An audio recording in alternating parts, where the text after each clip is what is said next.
پر مشتمل تھی۔ تشریح تقاضا ہے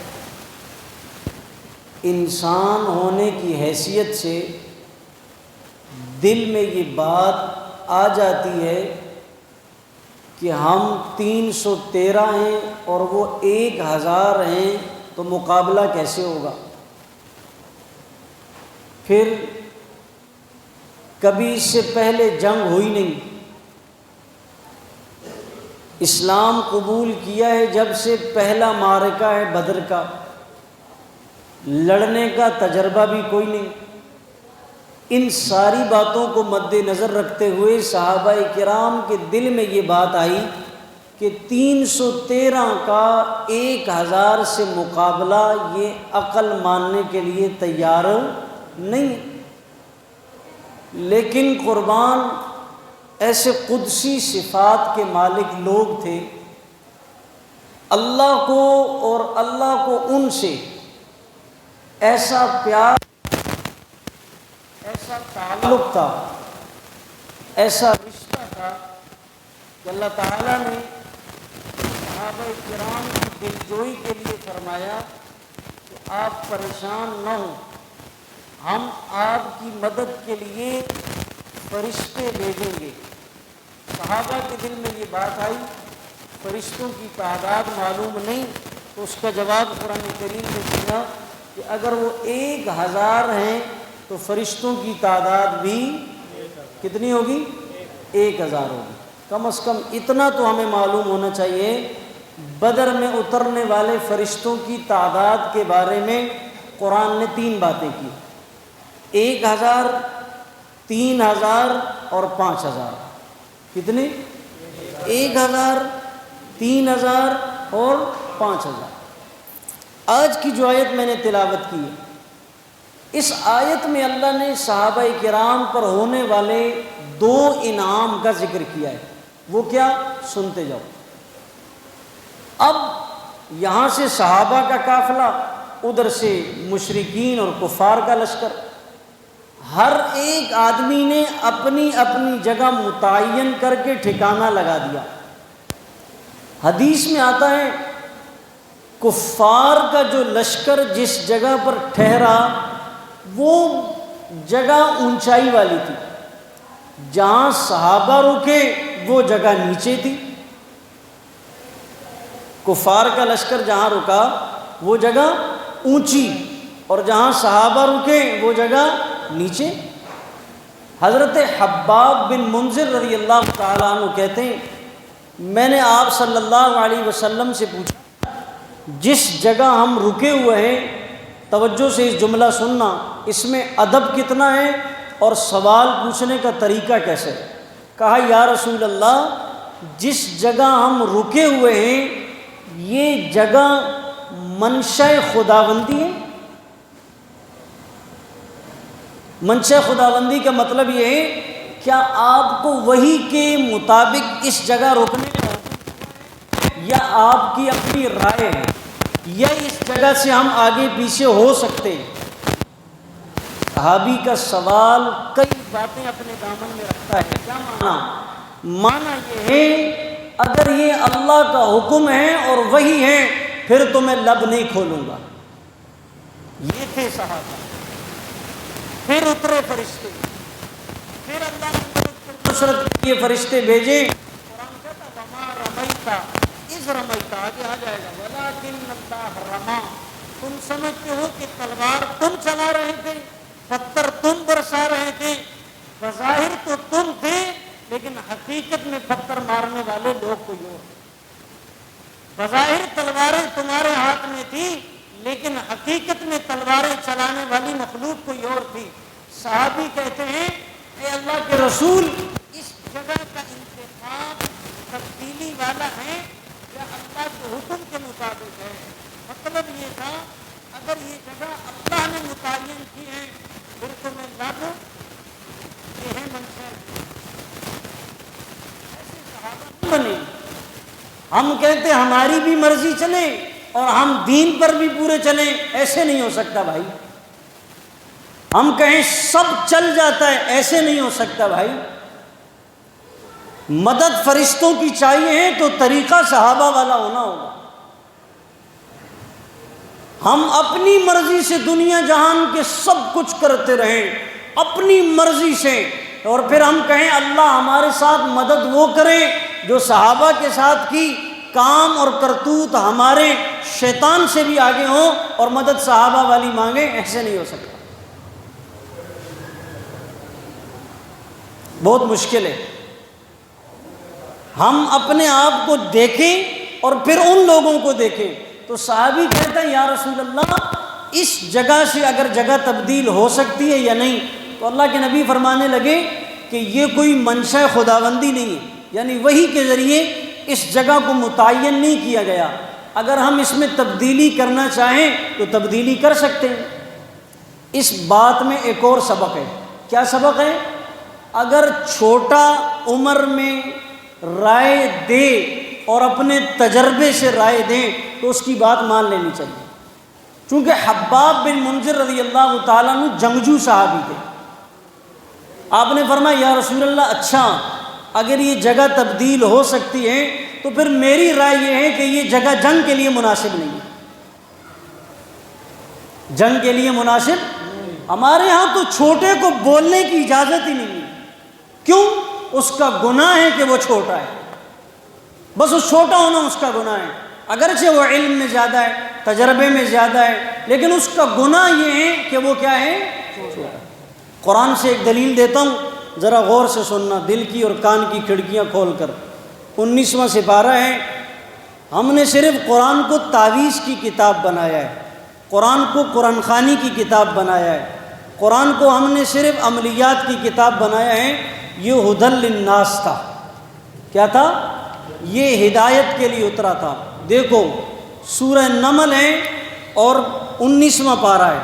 حضرت سلیمان علیہ السلام وقت کے نبی ہیں، وقت کے نبی ہیں، ان کا تفصیلی واقعہ، لیکن میں جو بات سمجھا رہا ہوں کہ چھوٹوں کو چھوٹا سمجھ کر ہمیشہ نظر انداز مت کرو۔ آپ استاد ہو شاگرد کی رائے لے لو، آپ باپ ہو بیٹے کی رائے لے لو، آپ سیٹ ہو نوکر کی رائے لے لو، آپ وزیر ہو اپنے خادم کی رائے لے لو، اس میں فائدہ ہوگا۔ اب سنو، اصل میں پتہ ہے کہ ہم نے خوف اتنا مسلط کیا اپنے معاشرے میں کہ بیٹا باپ کے سامنے اپنی رائے دیتے ہوئے ہچکچاتا ہے۔ اس کو پتہ ہے، کیا پتہ ہے؟ اس کو پتہ ہے 2-4 گالیاں سننی پڑیں گی، اس سے بہتر ہے بولنے سے خاموش رہنا۔ کیا ہے؟ سنو، وَتَفَقَّدَ الطَّيْرَ فَقَالَ مَا لِيَ لَا أَرَى الْهُدْهُدْ۔ حضرت سلیمان فرماتے ہیں مجھے کیا ہوا؟ مجھے لگتا ہے کہ ہدہد غائب ہے، ام کان من الغائبین، وہ نظر نہیں آ رہا۔ کہ آگے کیا فرمایا؟ لَأُعَذِّبَنَّهُ عَذَابًا شَدِيدًا أَوْ لَأَذْبَحَنَّهُ، فرمایا اگر وہ آ جائیں تو میں اسے سخت سے سخت سزا دوں گا، سخت سے۔ ابھی حضرت سلیمان وقت کے نبی ہیں، ہدہد آ گیا، قرآن کہتا ہے، تاریخی باتیں نہیں۔ ہدہد آیا، ہدہد سے حضرت سلیمان علیہ السلام نے پوچھا ہاں بھائی کہاں تھے، تمہاری غیر حاضری تھی؟ فَمَكَثَ غَيْرَ بَعِيدٍ فَقَالَ أَحَطتُ بِمَا لَمْ تُحِطْ بِهِ وَجِئْتُكَ بِسَبَإٍ۔ سلیمان علیہ السلام کو ہدہد نے جواب دیا کہ میں غائب تھا، لیکن میں ایسی جگہ پر تھا جس کا علم آپ کو بھی نہیں ہے، جس کا علم، میں وہ خبر لایا ہوں جس کا علم آپ کو بھی نہیں ہے۔ وہ سلیمان جس کی ہواؤں پر حکومت، جنات پر حکومت، ساری جگہوں پر۔ اور آگے سے ہدہد کہتا ہے بِنَبَإٍ یقین، میں کوئی ہوائی باتیں نہیں لایا، پکی ٹھکی خبر لایا ہوں۔ انی وجدت امرأۃ، میں نے ایک عورت کو پایا، تملکہم وأوتیت من کل شیء ولہا عرش عظیم۔ خلاصہ اس بات کا یہ ہے کہ ملکہ کا واقعہ ہدہد کو معلوم تھا، سلیمان علیہ السلام کو معلوم نہیں تھا، لیکن ہدہد ایک چھوٹا سا پرندہ ہے، اس نے جسارت کی سلیمان علیہ السلام کے سامنے بولنے کی، تو اللہ تعالیٰ نے اس واقعے کو ہمارے لیے دلیل بنایا ہے کہ اپنے ماتحتوں کو اتنا رعب میں مسلط نہ کرو کہ وہ تمہارے سامنے اپنی رائے بھی بیان نہ کر سکے۔ وہ سمجھ آ رہی ہے؟ نہیں آ رہی؟ ہاں، حضرت بریرہ رضی اللہ تعالی عنہا صحابیہ ہیں، یہ حضرت مغیث کے نکاح میں تھی، باندھی تھی۔ یہ شریعت کا اصول ہے، جب کوئی عورت غلام ہو اور پھر اس کے بعد اس کو آزادی مل جائے تو اس کو اختیار ہے کہ وہ شوہر کے ساتھ رہے یا اس شوہر کے ساتھ نہ رہے۔ حضرت مغیث کو حضرت بریرہ سے بڑا پیار تھا۔ حضرت بریرہ کو جب پتہ چلا کہ انہیں آزادی مل گئی ہے تو حضرت مغیث شکل و صورت کے بہت سیاہ تھے، حضرت بریرہ حسن و جمال کی مالک تھی، لہٰذا انہوں نے شریعت کے اس حکم کو اختیار کیا، جب غلامی سے آزادی ملی تو شوہر سے بھی آزادی لے لی۔ اب حضرت مغیث نے سوچا کہ اللہ کے نبی کے پاس جاؤں اور اپنے مسئلے کی سفارش کراؤں تاکہ بریرہ میرے پاس واپس آ جائے۔ بریرہ میرے پاس، سوچنا عزیزو ذرا غور سے، حضرت بریرہ کو اللہ کے نبی نے بلایا اور بلا کر کہا کہ آپ مغیث کے پاس واپس چلی جاؤ، مغیث کے پاس واپس چلی جاؤ۔ حضرت بریرہ کا جواب سونے کے پانی سے لکھنے کے قابل ہے۔ اس نے کہا یا رسول اللہ، حکم ہے یا مشورہ ہے؟ یہ ہے امام الانبیاء جس کے لیے کائنات بنائی گئی ہے۔ کیا پوچھا؟ حکم ہے یا؟ اللہ کے نبی نے اس کے جواب میں کیا فرمایا؟ اللہ اکبر، فرمایا مشورہ ہے، حکم نہیں ہے۔ اس لیے کہ آپ جانتے تھے کہ بریرہ نے جانا نہیں ہے، اور اگر میں نے کہا جاؤ تو نافرمان بنے گی، اور نبی کا نافرمان صحابی تو ہو نہیں سکتا۔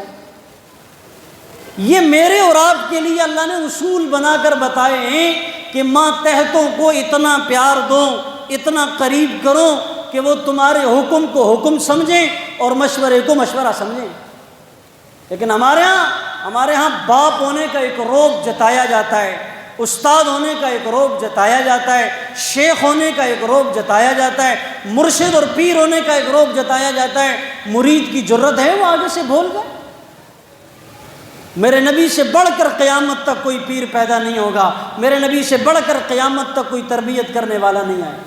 بہرحال آپ نے اس صحابی کو کہا کہ یہ جگہ تبدیل ہو سکتی ہے۔ حضرت حبان بن منذر کہتے ہیں میں نے اللہ کے نبی سے کہا اچھا اگر یہ جگہ تبدیل ہو سکتی ہے تو پھر اس سے آگے چل کر ایک پانی کی جگہ ہے جہاں پر پانی مل سکتا ہے، ہم وہاں پر پڑاؤ ڈالتے ہیں اور پانی کا ایک حوض بناتے ہیں تاکہ جنگ کے دوران پتہ نہیں کتنا عرصہ لگے، پانی ایک اہم ضرورت ہے، ہم پانی کے قریب ہوں گے تو فائدہ ہوگا، دشمن پانی سے دور ہوگا تو ہو سکتا ہے ہمارا یہ طریقہ کار ان کو مات دینے میں، شکست دینے میں ہمارے لیے فائدہ مند ثابت ہے۔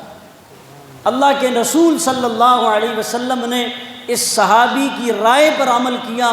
قرآن کہتا ہے، حدیث میں آتا ہے، آپ نے وہاں سے اپنے قافلے کو اٹھایا اور اس پانی والی جگہ پر اپنے ساتھیوں کے ساتھ پہنچ گئے۔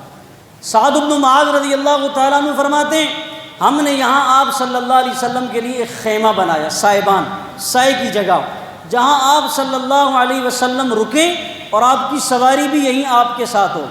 صحابہ کہتے ہیں ہم نے نبی کو رائے دی، ہم نے کہا یا رسول اللہ اگر دشمن اتنا بڑھ گیا کہ ہم شہید ہو گئے اور آپ کا دفاع کرنے والا کوئی بھی نہ بچا تو پھر ہماری رائے یہ ہے کہ آپ مدینہ کی طرف واپس چلے جانا تاکہ مدینہ میں جو صحابہ ہیں ہمیں امید ہیں وہ آپ کے چوکیدار بن کر، پہرے دار بن کر، محافظ بن کر، سیکیورٹی گارڈ بن کر آپ کی حفاظت کریں گے۔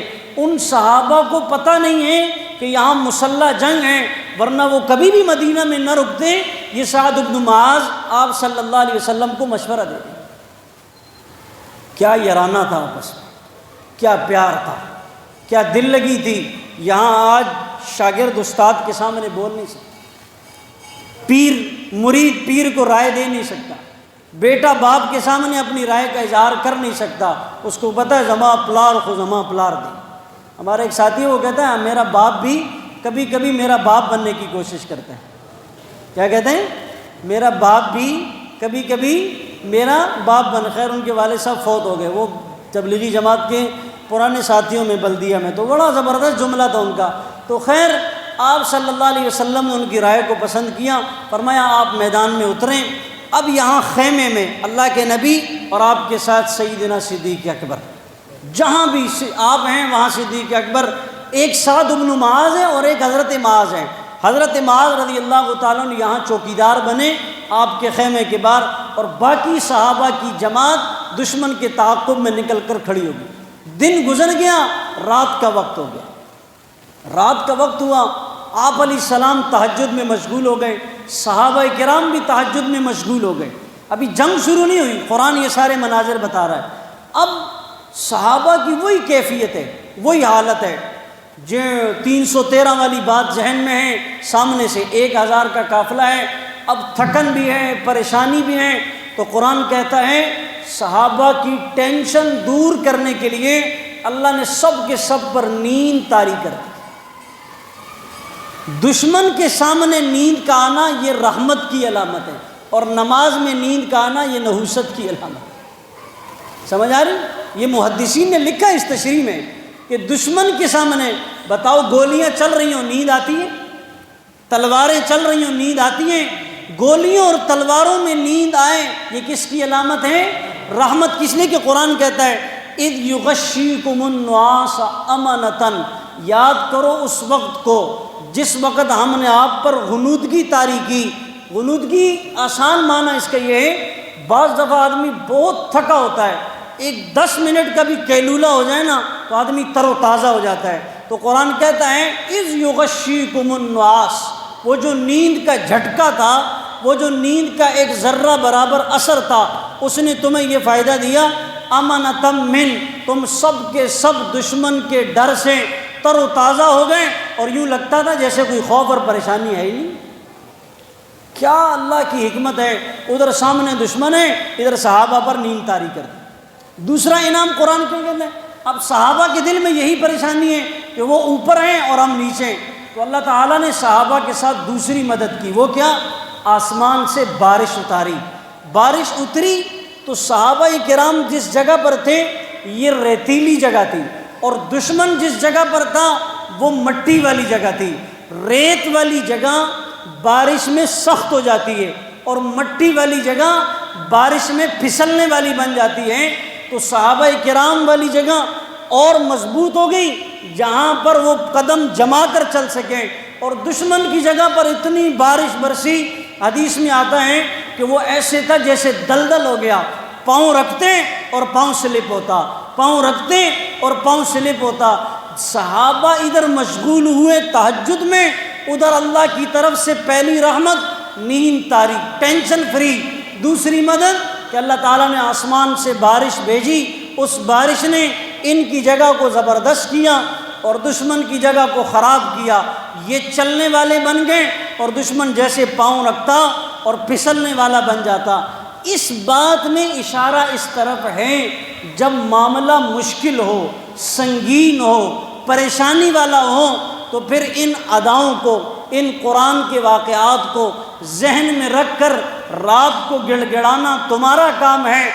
صبح اللہ تعالیٰ انقلاب کا سورج طلوع کرے گا، رات کو رونا تمہارا کام ہے، اور پھر صبح روشنی کے سورج کے ساتھ تمہاری فتح کا سورج طلوع ہوگا۔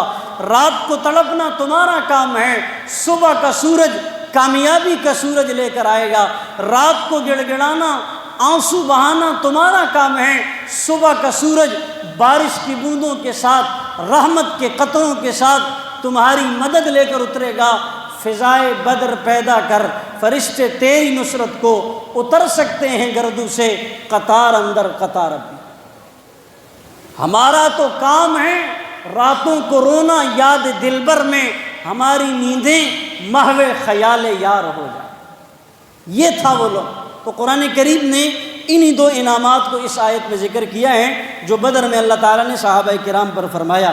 فرمایا اذ یغشیکم النعاس، یاد کرو اس وقت کو جب ہم نے تم پر غشی کو طاری کیا، وَيُنَزِّلُ عَلَيْكُمْ، اور نازل کیا تم پر، مِنَ السَّمَاءِ، آسمان سے، مَاءً، پانی کو، لِيُطَهِّرَكُمْ بِهِ، تاکہ اس پانی کے ذریعے پاک کرے کس چیز کو؟ تمہارے دل میں آنے والے وہ وساوس 313 1313 1200 گھوڑے 70 گھوڑے چند تلواریں وہ اسلحے کے ساتھ چند زریں وہ ساز و سامان کے ساتھ چند لوگ وہ 1000 ہم لڑائی کرنے والے نہیں وہ پرانے جنگجو ہمارے پاس کھانے پینے کا سامان نہیں ان کے پاس تجارتی سامان قرآن کہتا ہے لیجذہبا یہ سارے خیالات رجز الشیطان شیطان کے وسوسے تھے بارش اتری سب تمہارے دل سے نکل گئے لیربط علی قلوبکم تمہارے دل بھی مضبوط ہو گئے ویثبت بہ الاقدام اور چلنے کے لیے پاؤں کی جگہ پر قدم بھی مضبوط ہو گئے اور پھر قرآن کہتا ہے اس کے بعد دمادم مسکل اندر صدیق دا پہلا نمبر اگلی بات پھر انشاءاللہ کل اللہم ربنا